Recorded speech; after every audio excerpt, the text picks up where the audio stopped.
कहानी की शुरुआत होती है आज से कई साल फ्यूचर में और अब अमेरिका के ऊपर एक मीडिया कंपनी राज कर रही है जिसका नाम है नेटवर्क। ज्यादातर लोग गरीब हैं जो कि छोटी मोटी बीमारियों का इलाज तक नहीं करवा सकते, इसलिए नेटवर्क उनका ध्यान भटकाने के लिए कई तरह के गेम शोज करवाता है। सबसे फेमस शो का नाम है द रनिंग मैन। इस शो में प्लेयर्स को 30 दिन तक जिंदा रहना होता है, जबकि बहुत से शिकारी उनकी जान के पीछे पड़े हैं। अगर कोई जीत गया तो उसे $1 बिलियन मिलेंगे, लेकिन आज तक कोई भी इस गेम के आखिर तक नहीं पहुंचा। इसके बाद हम बेन नाम के एक आदमी को देखते हैं जिसकी अभी अभी नौकरी गई है। वो वर्कर्स की एक यूनियन बनाने के सपोर्ट में था, इसीलिए उसका नाम ब्लैक लिस्ट में डाल दिया गया और अब कोई भी उसे काम नहीं देता। उसकी बेटी कैथी बीमार है और बेन को उसकी दवाई के लिए पैसे चाहिए। घर पर उसकी पत्नी शीला थोड़ा लेट आई और बताया कि वो बार में एक और शिफ्ट करेगी ताकि उन्हें ज्यादा पैसे मिले। बेन को ये बात कुछ ठीक नहीं लगी क्योंकि वहाँ पर अजीबोगरीब लोग होते हैं। बेन ने कहा कि तुम परेशान मत हो, मैं खुद गेम शो में जाकर पैसे जीत कर लाऊंगा। शीला को ये पसंद नहीं आया क्योंकि प्लेयर्स अक्सर बहुत ज्यादा घायल हो जाते हैं। बेन ने कसम खाई कि मैं ठीक रहूंगा,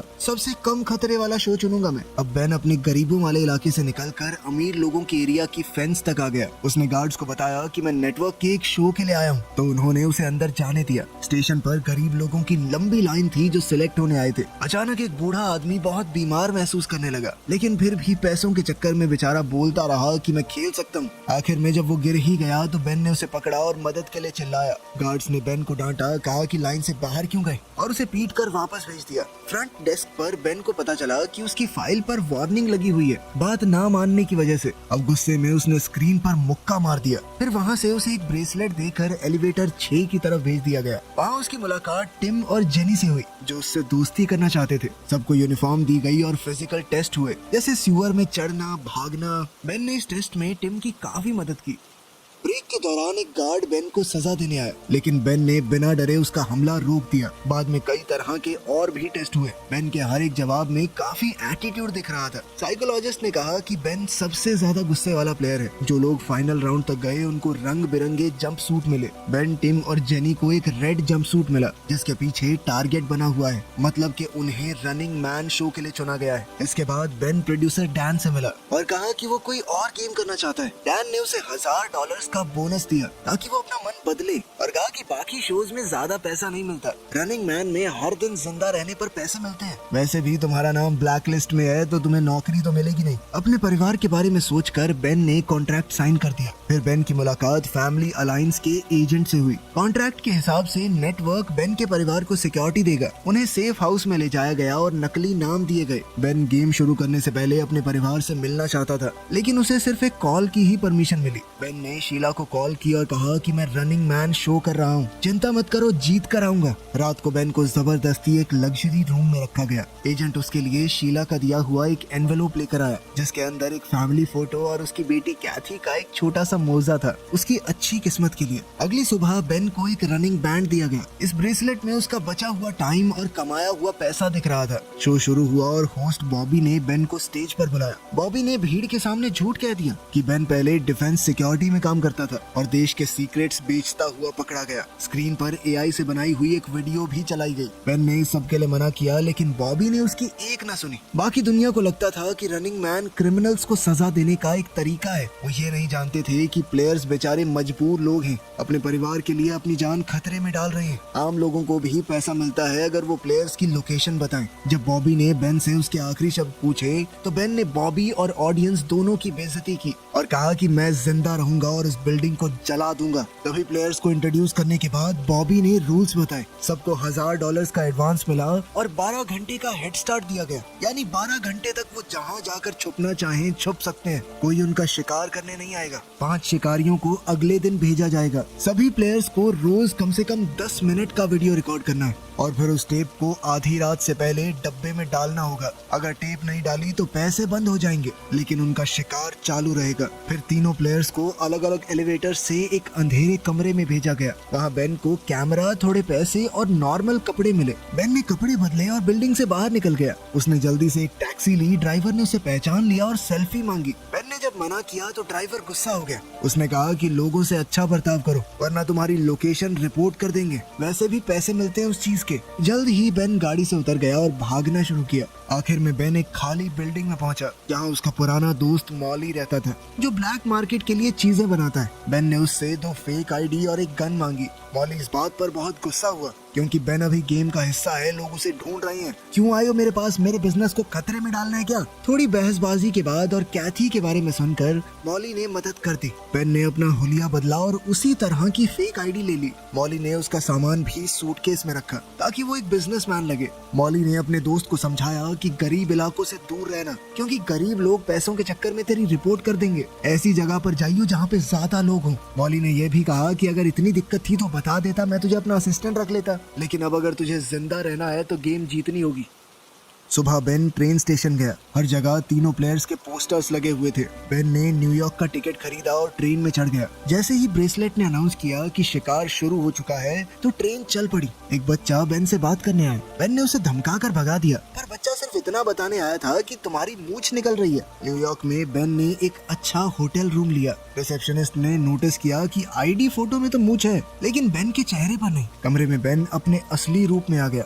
दीवार कवर की और अपना सोते हुए वीडियो रिकॉर्ड किया। शाम को उसने अपनी टेप बॉक्स में डाली। आधी रात को ब्रेसलेट ने बताया कि उसका पहले दिन का बोनस मिल गया है। उधर शिकारियों ने मॉली को पकड़कर टॉर्चर किया जब तक उसने फेक आईडी वाला नाम नहीं बताया। अगले दिन शिकारी बेन के कमरे में घुस गए और उसे गोली मार दी, लेकिन उसी वक्त बेन की आंख खुली और उसे समझ आया कि ये बस एक बुरा सपना था। टीवी पर दिखाया गया कि कैमरा टिम को फॉलो कर रहा है। टिम एक दुकान में क्लर्क के साथ फ्लर्ट कर रहा था। जैसे ही वो बाहर निकला, हंटर्स ने उसे आसानी से ढूंढ लिया और सीधा उसके सर पर गोली मारी। इसके बाद बेन ने 3 दिन के लिए और रूम रेंट किया। उसने अपना सारा सामान एक नॉर्मल बैग में डाला और खिड़की से नीचे कचरे के कंटेनर में फेंक दिया। फिर वो बिल्कुल नॉर्मल तरीके से होटल से बाहर निकला, अपना बैग उठाया और बॉस्टन जाने के लिए बस पकड़ ली। बॉस्टन में उसने एक गरीब आदमी से कुछ पुराने कपड़े और हॉस्टल के कमरे की चाबी खरीद ली। बेन चुपके से हॉस्टल के अंदर घुस गया और लिफ्ट में चढ़ गया। उसने ये नहीं देखा कि लिफ्ट के ऊपर आउट ऑफ सर्विस का साइन लगा हुआ था। लिफ्ट बीच में ही अटक गई दूसरे फ्लोर से पहले। बेन को अब जैसे तैसे बाहर निकलकर तीसरे फ्लोर तक पहुंचना पड़ा जहां उसका कमरा है। कमरे की अलमारी के डब्बे में उसे एक च्युइंगम, सिगरेट और एक ग्रेनेड मिला। उसने अपना वीडियो रिकॉर्ड किया और ब्रेसलेट ने उसे याद दिलाया कि टेप बॉक्स में डालनी है, लेकिन बॉक्स के पास बहुत लोग खड़े थे। बेन नहाने के लिए तैयार हुआ और कॉमन बाथरूम की तरफ गया, बॉक्स के बारे में सोचते हुए। अचानक से उसे याद आया कि बाहर खड़े लोगों में से एक चेहरा जाना पहचाना सा है। वो एक शिकारी है और अब सारे शिकारी ऊपर आ रहे हैं। किसी ने बाथरूम का दरवाजा खोल दिया और बेन छुप गया। अब वो शिकारी तीसरे फ्लोर पर पहुंचा और कमरे चेक करने लगा। शिकारी के जाते ही बेन बाथरूम में घुस गया और उसने कोशिश की कि खिड़की से देखे बाहर चल क्या रहा है, लेकिन खिड़की बंद थी। अपने बैग के बिना यहाँ से निकलना मुमकिन नहीं है। बेन ने दीवार से एक लोहे की रॉड खींच कर निकाली और जल्दी से शीशा तोड़ दिया। उसने गम की मदद से शीशे के टुकड़े रॉड पर चिपका दिए। अब कॉरिडोर में बेन शीशे की मदद से शिकारियों की पोजीशन चेक करता हुआ जा रहा था। अब शिकारी उसके कमरे में जाने ही वाले थे, लेकिन बेन चुपके से सीढ़ियों पर चढ़ गया और जोर से चिल्लाया, अरे वो टीवी शो वाला बंदा दूसरे फ्लोर पे भागा है, कोई पकड़ो उसे। और वो खुद नीचे जाने की बजाय ऊपर भागा और छत पर पहुंच गया। वहाँ से वो चमकते हुए साइन की केबल पकड़कर नीचे उतरने लगा। वो अपने कमरे तक पहुंचा और खिड़की तोड़कर अंदर घुस गया। खिड़की टूटने की आवाज सुनते ही शिकारी भी वापस आ गए। बेन ने जल्दी से कपड़े पहने और अपना सामान उठाया। जैसे ही बाहर खड़े शिकारी दरवाजे पर गोली चलाने लगे, बेन खिड़की से कूद गया और दूसरी केबल पकड़ ली। साइन अचानक झुकने लगा। तभी बेन ने देखा कि नीचे एक शिकारी उसके गिरने का इंतजार कर रहा है। बेन के पास अब कोई रास्ता नहीं है, इसीलिए वो पास के एक कमरे की खिड़की तोड़कर अंदर घुस गया। नेटवर्क का ड्रोन अभी भी उसे फॉलो कर रहा था। बेन ने कॉरिडोर में भागना शुरू कर दिया और शिकारी उस पर गोली चला रहे थे। जल्द ही बेन लिफ्ट तक पहुंचा, ड्रोन को पकड़ा और लिफ्ट के कंट्रोल पैनल पर जोर से दे मारा। रिकॉर्डिंग बंद हो गई और लिफ्ट दोबारा काम करने लगी। लॉबी में एक शिकारी ने उस पर हमला कर दिया। बेन ने तुरंत ग्रेनेड उठाया और छत के होल से ऊपर फेंक दिया। इससे जबरदस्त धमाका हुआ और लिफ्ट सीधा बेसमेंट में गिर गई। अब बेन के पास सिर्फ एक माचिस बची है। ज्यादा रोशनी के लिए उसने एक मैगजीन जला दी। चलते चलते में गलती से एक रस्सी जल गई और आग और ज्यादा फैल गई। अब शिकारी कॉरिडोर में थे, इसलिए बेन ने फर्नीचर खींचकर दरवाजा ब्लॉक कर दिया और चूहों के पीछे सीवर में चला गया। अब शिकारियों ने अंधाधुंध गोलियां चलाई और एक गैस पाइप पर लग गई, जिसके बाद बेसमेंट में जबरदस्त धमाका हुआ। आग टनल में भी आ गई, इसलिए बेन को सीवर के पानी में कूदना पड़ा।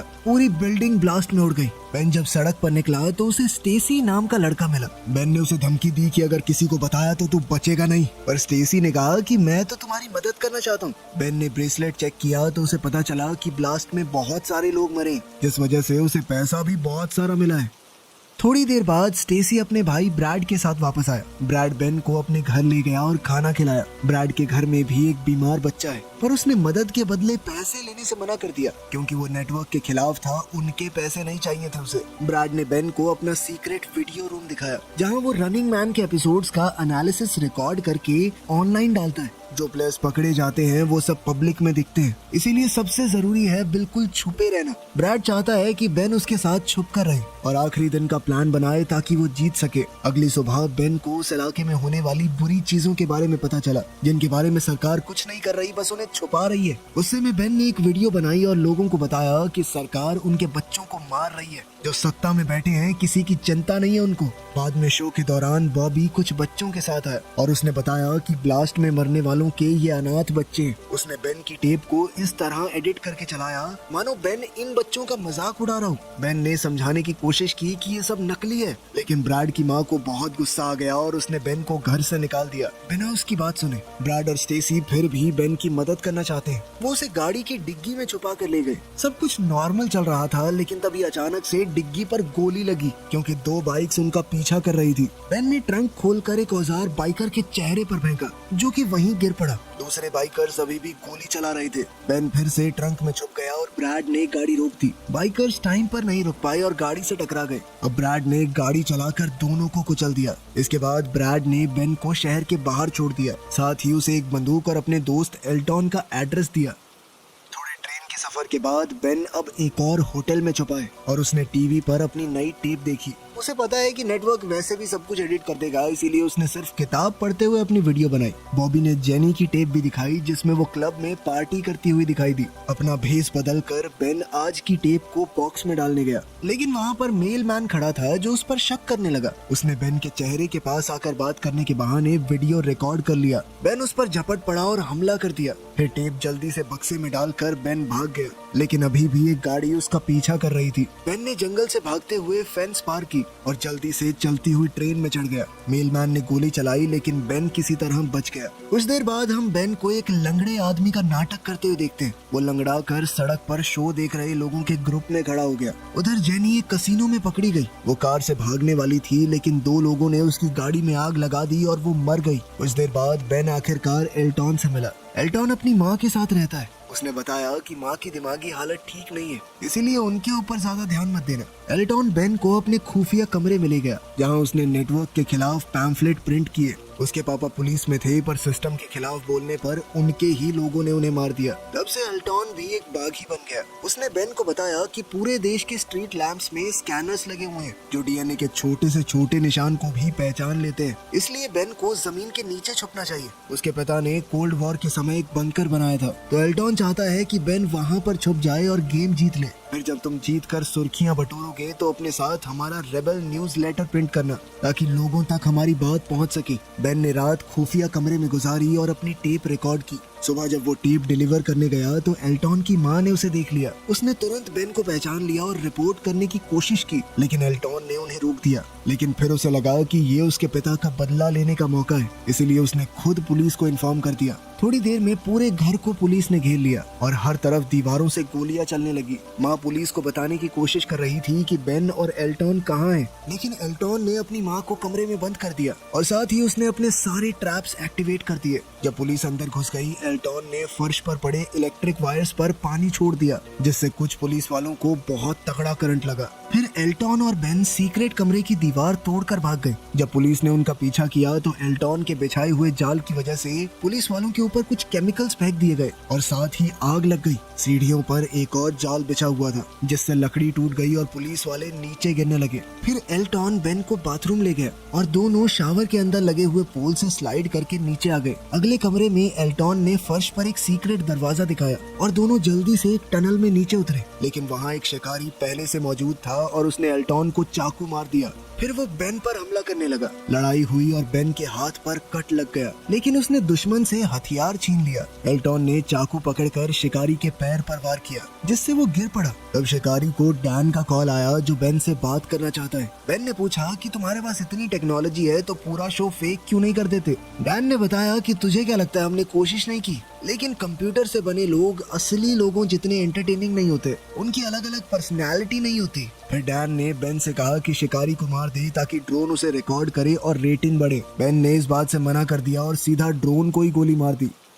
इसके बाद एल्टॉन और बेन एक गाड़ी के साथ दरवाजा तोड़कर बाहर निकले। वो जंगल की तरफ पहुंच गए, लेकिन एक हेलीकॉप्टर उनका पीछा कर रहा था। एल्टॉन ने बेन से कहा कि मुझे छोड़कर भाग जाओ और जल्दी से शेल्टर तक पहुंचो, लेकिन तभी अचानक हेलीकॉप्टर से स्नाइपर ने एल्टॉन के सर पर गोली दाग दी। दो शिकारियों ने बेन को घेर लिया, लेकिन उन्हें गोली चलाने की परमिशन नहीं थी क्योंकि ऑर्डर ये है कि उसे जिंदा पकड़कर कैमरा के सामने मारना है। गाड़ी में बम लगे हुए थे तो बेन ब्रिज पर गाड़ी चलाकर कूद गया। गाड़ी एक शिकारी से टकराकर ब्लास्ट हो गई। बेन नदी में गिर गया और ब्रेसलेट में एक और शिकारी को मारने का बड़ा बोनस मिला। गांव और खेतों के बीच से होते हुए बेन बंकर की जगह पहुंचा, लेकिन पता चला कि सरकार ने वहां पर नया शहर बनाने के चक्कर में बंकर तोड़ दिया था। बेन ने खाली घर में रात गुजारी और उसे अपने परिवार का सपना आया जिसने उसे अपनी गेम को कंटिन्यू करने की ताकत दी। जब पुलिस उस घर तक पहुंची तो उन्हें बेन की नई टेप मिली और साथ ही एक मैसेज भी कि इसे मेल कर देना। सड़क पर बेन ने जो पहली गाड़ी देखी उसका शीशा तोड़कर वो अंदर घुस गया। उसने ड्राइविंग सीट पर बैठी एमिलिया नाम की लड़की को धमकी दी कि जल्दी से गाड़ी चलाओ। वहीं ड्रोन्स और पुलिस उनका पीछा कर रहे थे। बहुत सी गाड़ियों से बचने के बाद एमिलिया अचानक से उल्टे रोड पर मुड़ गई जिससे वो थोड़ी देर के लिए बच गए। सफर के दौरान एमिलिया बेन को गालियां दे रही थी, एक नंबर के घटिया आदमी हो तुम। लेकिन फिर बेन ने उसे अपने परिवार की फोटो दिखाई और बताया कि कैसे नेटवर्क फेक वीडियोस का इस्तेमाल करता है हमारी सच्चाई छुपाने के लिए। अचानक से गाड़ी का एआई हैक हो गया और वो साइड में लग गई। दो शिकारी अपने ट्रक में बेन को पकड़ने के लिए आए, लेकिन एक ड्रोन ने उन पर फायरिंग की और उनका ट्रक भी ब्लास्ट हो गया। इसका मतलब था कि डैन बेन को जिंदा रखना चाहता है ताकि शो और ज्यादा दिलचस्प हो जाए। टीवी पर एक फेक वीडियो दिखाया गया जिसमें एमिलिया मदद के लिए चिल्ला रही है। अब एमिलिया बेन की बात समझ गई। दोनों आगे बढ़े और सड़क के किनारे लोग उनका सपोर्ट करते हुए दिखे। आखिर में उन्हें रोड ब्लॉक मिला जहां शिकारी लीडर खड़ा था। बहुत से ड्रोन्स रिकॉर्ड कर रहे थे तो बेन ने ऐसा नाटक किया कि मेरे पास बम है और वो नेशनल टीवी पर सभी सिविलियंस को मार देगा। उसने प्लेन और 2 पैराशूट मांगे और वहीं शिकारी को डील मान लेने का ऑर्डर मिला। एयरपोर्ट पर बेन ने एमिलिया से कहा कि तुम चाहो तो जा सकती हो, लेकिन एमिलिया ने मना कर दिया क्योंकि वो सच देख चुकी है। प्लेन में बेन ने शिकारियों के लीडर से मास्क हटाने को कहा। उसने एक बार को तो मना कर दिया, लेकिन जब डैन ने ऑर्डर दिए तो उसे मास्क हटाना पड़ा और कैमरा ने इवान के चेहरे को रिकॉर्ड किया। बेन समझ गया था कि ये पायलट्स भी आम तो नहीं होंगे, ये भी उसे मारना ही चाहते हैं। उसने कहा कि इस प्लेन को कनाडा ले चलो वरना उड़ा दूंगा इस प्लेन को। फ्लाइट के दौरान बेन ने इवान को बहुत सी बुरी भली चीजें कही कि तुम मासूम लोगों को मारते हो, शर्म नहीं आती तुम्हें। दोनों लड़ने वाले थे तभी एमिलिया बम के डर का ड्रामा करने लगी। तब स्क्रीन पर डैन आया और बताया कि प्लेन स्कैन हो चुका है, कोई बम नहीं है, हमें पता है। अब इवान बेन पर गोली चलाने ही वाला था, लेकिन तभी पायलट्स ने उस पर बंदूक तान दी। डैन ने इवान को डांटा क्योंकि वो बेन को एक बढ़िया तरीके से मारना चाहता है। फिर डैन ने अकेले में बेन को एक डील दी, अगर बेन इवान और सभी पायलट्स को मार दे तो वो नया शिकारी बन सकता है और हर साल उसे करोड़ों रुपए मिलेंगे। लेकिन बेन ने मना कर दिया। तब डैन ने उसे एक वीडियो दिखाई जिसमें उसकी पत्नी शीला और बेटी कैथी को शिकारियों ने मार दिया था। ये देखकर बेन पागल सा हो गया, वो चीख पड़ा और गुस्से में लैपटॉप तोड़ दिया। एमिलिया ने अपनी स्क्रीन ऑन की और देखा कि बॉबी बेन के परिवार की क्लिप दिखा रहा है। वो बोल रहा था कि शिकारियों ने उससे चिढ़कर सारे रूल तोड़ दिए, उसके परिवार को मार दिया। अब पूरी ऑडियंस बेन के साथ थी। एक पायलट ने समझकर बंदूक उठाई, लेकिन बेन ने पहले ही उसे गोली मार दी और उसे शील्ड की तरह इस्तेमाल किया जब दूसरा पायलट उस पर गोलियां चला रहा था। लड़ाई छिड़ गई और अब बेन पागलों की तरह सबको मारने लगा। इस सब में प्लेन भी थोड़ा आउट ऑफ कंट्रोल हो गया। और नीचे गिरने लगा। बहुत कोशिशों के बाद बेन ने बंदूक वापस ली और शिकारी के सर में गोली दाग दी। नेटवर्क वालों ने प्लेन का कंट्रोल भी अपने हाथ में ले लिया और वो फिर से सीधा उड़ने लगा। बाद में बेन ने इवान को ढूंढा जो एक हैच में छुपा हुआ था। उसने भी अचानक से हमला बोल दिया। दोबारा लड़ाई छिड़ गई। बेन ने गुस्से में इवान का सर एक शीशे पर दे मारा। इवान ने टूटे हुए शीशे का टुकड़ा लेकर बेन के पेट में मार दिया और बताया कि मैं भी पहले एक प्लेयर था, 29 दिन तक जिंदा रहा था, इसीलिए नेटवर्क ने मुझे डील दी कि शिकारी बन जाऊं। इवान ने बताया कि नेटवर्क जरूरत पड़ने पर तुम्हारे परिवार को टॉर्चर तक कर सकता है और जो भी फुटेज तुमने देखी है मुझे नहीं पता, वो सब नकली होगी। अब तक समझे नहीं हो क्या? अब इवान बेन को गोली मारने ही वाला था, तभी प्लेन अचानक से मुड़ गया, जिस वजह से गोली एक खिड़की में जा लगी और अब प्लेन तेजी से नीचे गिरने लगा। इवान ने फिर बेन को मारने की कोशिश की, लेकिन बेन समझ गया कि उसने पैराशूट चुरा लिया है। बेन ने हैंडल खींचा और पैराशूट खिड़की में अटक गया। इसी मौके का फायदा उठाकर बेन ने चाकू से इवान को मार दिया। इसके बाद बेन ने एमिलिया को एलियट का रिबेल न्यूज़लेटर से भरा हुआ बैग दिया और दरवाजा खोलकर उसे पैराशूट के साथ बाहर भेज दिया। ड्रोन ने एमिलिया का पीछा किया तो उसने ड्रोन को गाली दी और न्यूज़लेटर हवा में छोड़ दिए। टीवी पर डैन ने अनाउंस किया कि बेन नया शिकारी बन गया है। बेन ने कैमरा से बात की और ऑडियंस को बताया कि नेटवर्क सोसाइटी को कंट्रोल करता है, इसलिए असली जवाब ये होगा कि लोग देखना ही बंद कर दें और पावर में बैठे लोगों के खिलाफ लड़ाई छेड़ दो। तभी नेटवर्क ने सिग्नल काट दिया और डैन ने तुरंत एडिटिंग की, जिसमें ऐसा लग रहा था कि बेन जानबूझकर प्लेन को लोगों के ऊपर गिराने वाला है। ऑडियंस ने देखा कि प्लेन स्टेशन के पास आया और अचानक आसमान में ब्लास्ट हो गया। कुछ समय बाद ब्रैड ने एपिसोड का एनालिसिस किया और बताया कि कहानी में बहुत सी गलतियां हैं, इसलिए जो दिखाया गया है वो सच नहीं होगा। लोग गुस्सा हो गए और प्लेन का ब्लैक बॉक्स निकाला, जिससे असली वीडियो ऑनलाइन लीक हो गई। बेन की स्पीच और एलियट के न्यूज़ लेटर की वजह से सोसाइटी ने रेवोल्यूशन को सपोर्ट किया और अब लोग नेटवर्क के पीछे पड़ गए। ब्रैड ने ये भी देखा कि प्लेन में ऑटो इजेक्ट सीट मिसिंग है, इसीलिए हो सकता है कि बेन अभी भी जिंदा हो। तभी हम मार्केट में शीला और कैथी को देखते हैं, जो बिल्कुल ठीक हैं और थोड़ा सामान खरीद रही हैं। बेन के कमाए पैसों से उनकी जिंदगी आरामदायक चल रही थी। बाहर निकलते ही दोनों चौंक गए जब बेन बाहर उनका इंतजार कर रहा था। उधर टीवी स्टेशन पर होस्ट बॉबी गुस्से भरी भीड़ से डर गया और उसने नौकरी छोड़ दी। डैन स्टेज पर गया तो लोगों ने उस पर बम फेंकने शुरू कर दिए। रेबेल्स ने बिल्डिंग पर कब्जा कर दिया और हर जगह तोड़ फोड़ होने लगी। प्रोड्यूसर डैन ने भागने की कोशिश की, लेकिन एक केबल में उलझकर गिर गया। आग के बीच से बेन बाहर आया और डैन के सीधा सर में गोली मारी, इस पूरे करप्ट सिस्टम को खत्म करने के लिए। वीडियो पसंद आई तो लाइक कर देना, चैनल को सब्सक्राइब कर लेना। मिलते हैं अगली वीडियो में।